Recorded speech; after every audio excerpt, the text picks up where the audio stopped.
There is a quietness that comes over some people, a kind of stillness that can feel like indifference. They say they don't care anymore, and at first, it might sound like a shield, or even a refusal to feel. But if you look closer, you notice it is rarely emptiness. It is more like a settling of the mind, a way to protect themselves from the weight of caring too much. Imagine someone watching the world around them, noticing the little irritations, the constant push and pull of expectations, and deciding that the effort to respond is too heavy to carry. They step back, not because they do not feel, but because feeling has become a careful, measured act. Sometimes it starts with small disappointments that pile up quietly. A friend who forgets promises, a colleague who takes credit for their work, a family expectation that always feels just out of reach. Over time, the repetition of small hurts makes them pause before engaging. Saying, "I don't care," is not always meant as a refusal. It is a way to say quietly, "I will protect the part of me that is most tender." In these moments, the act of withdrawing is less about shutting out life and more about creating space, a soft buffer between themselves and the constant push of demands and emotions that feel too large to manage all at once. In daily life, this can look subtle. They might smile at a joke, but not laugh fully. They might listen, nod, even answer questions, but the spark of urgency or excitement is dampened. People around them may interpret this as coldness, but really, it is a measured response. It is a way of moving through the world without letting each small disappointment or frustration disturb the quiet center they are trying to maintain. There is thoughtfulness here, even if it looks like detachment. Each choice to step back is a small act of self-care, a gentle recognition that their energy is limited, and not every battle needs to be fought. This quiet detachment can be misunderstood as apathy, but it is more like a cautious attentiveness. They notice everything, but they have learned to choose which things deserve their energy. A spilled coffee, a harsh word, a plan that falls apart. All these still touch them, but they are touched differently.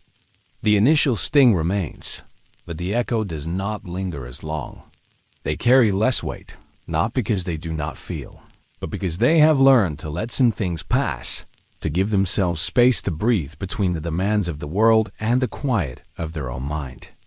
Even as they step back, there is often a quiet tension inside them, a gentle push and pull between caring and letting go. It is not always comfortable to feel so measured, to watch life happen without leaping into every moment.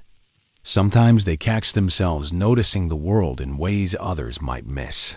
A bird landing softly on a branch, the way sunlight shifts across a wall, the brief smile of a stranger, and they feel a subtle stir of connection. Yet they choose to hold it lightly, like observing a fragile flame without reaching out to touch it.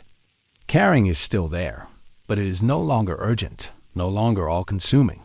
In relationships, this can be particularly noticeable. They may answer messages more slowly or avoid starting conversations that feel emotionally heavy. It is not that they want to hurt others or that they are unwilling to be present. Rather, it is a careful weighing of energy and boundaries.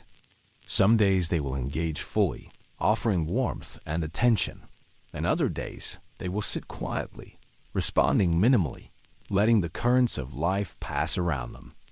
There is a rhythm to it, a pattern that only they can sense, and it is often misunderstood by those around them. People may assume the detachment is a rejection, but in truth, it is a pause, a gentle holding of space for themselves in a world that often demands too much. Even in small, ordinary moments, this quiet detachment shapes how they move through life. They may decline invitations without explanation, or appear indifferent to gossip, drama, or arguments. They watch from the sidelines, neither cheering nor criticizing, and this can be mistaken for apathy. But in reality, it is a conscious choice.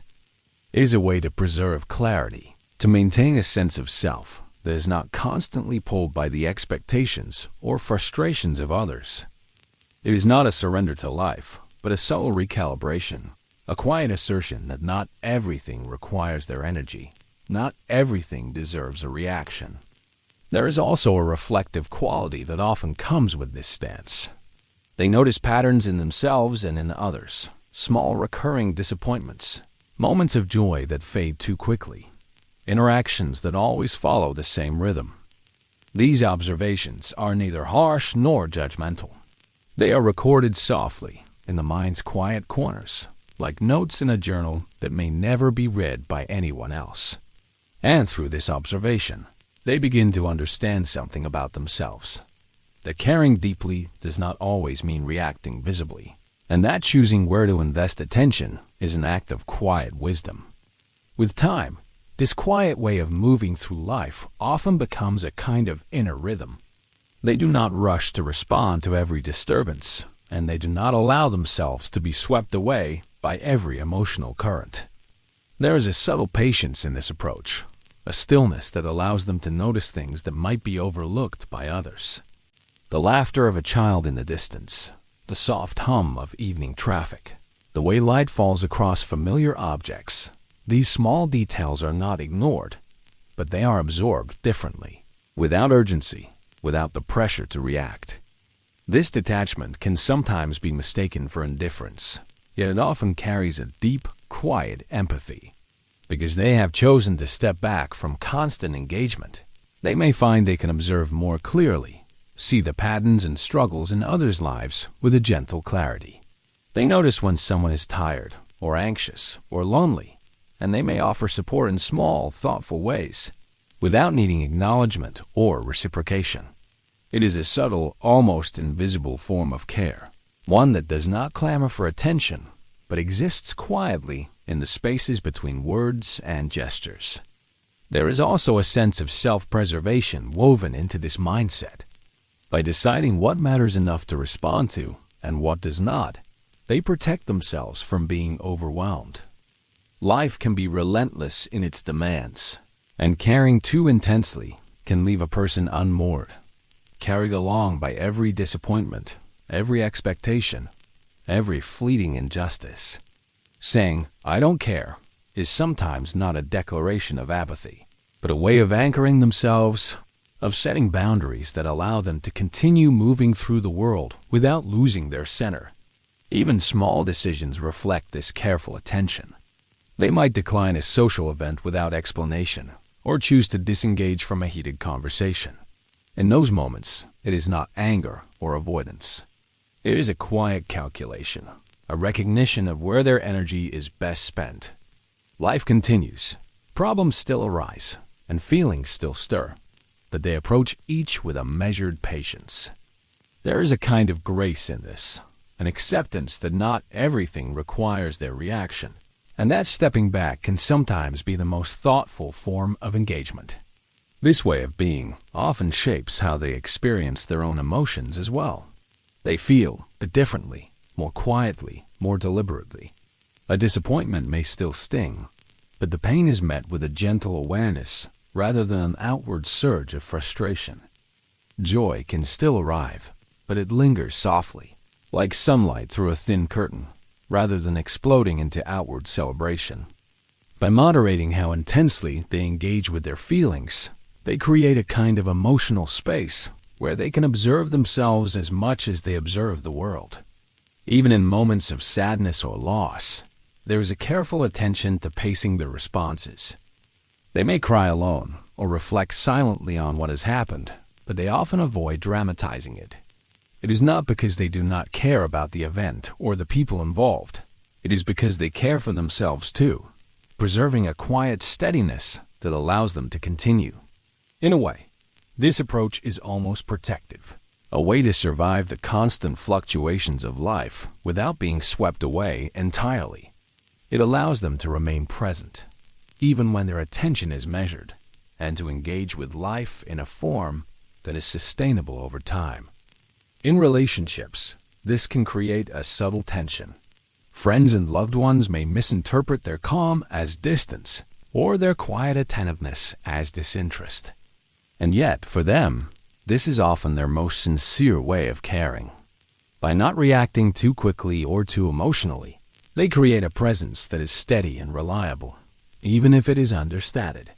It is a form of love and attention that does not demand reciprocation. It exists quietly in the background, steady and unwavering, like the slow, constant turning of the earth. Even in ordinary, everyday moments, this attitude is evident. They may watch a conversation without needing to contribute, or notice someone's discomfort and offer a small, thoughtful gesture rather than a grand solution. Their presence is deliberate and intentional, even if it seems minimal. Over time, this measured engagement teaches them about the boundaries of care, about what can be held lightly and what must be attended to with full energy. It is a way of living that balances the inner world with the outer, that protects them from being overwhelmed while still allowing for connection. Over time, this quiet way of caring shapes how they view the world. They begin to notice patterns in people, in events, in their own responses. They see how quickly emotions can flare and fade, how small acts can carry more weight than loud gestures. This awareness does not always lead to action. Sometimes it simply exists as understanding, a gentle recognition of the currents beneath the surface of daily life. By observing without needing to intervene at every turn, they gain a clarity that can feel almost meditative.